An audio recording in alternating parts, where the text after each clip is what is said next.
বাৰিষাৰে বানত অ বাবু পৰিছেনে মনত তোৰ বাবু গোঠা মাৰিছিলো যে কলৰে নাৱত ধেমালি ধেমালিতে যাওঁ দূৰলৈ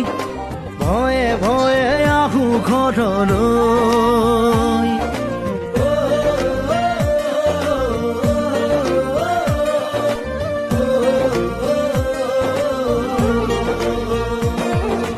বাৰিষাৰে বানত অ দাদা পৰিছেনে মনত তোৰ দাদা বঠা মাৰিছিলো যে কলৰে নাৱত মিঠা মিঠা কথাবোৰ আছেনে মনত মন যায় উভতি গাঁৱলৈ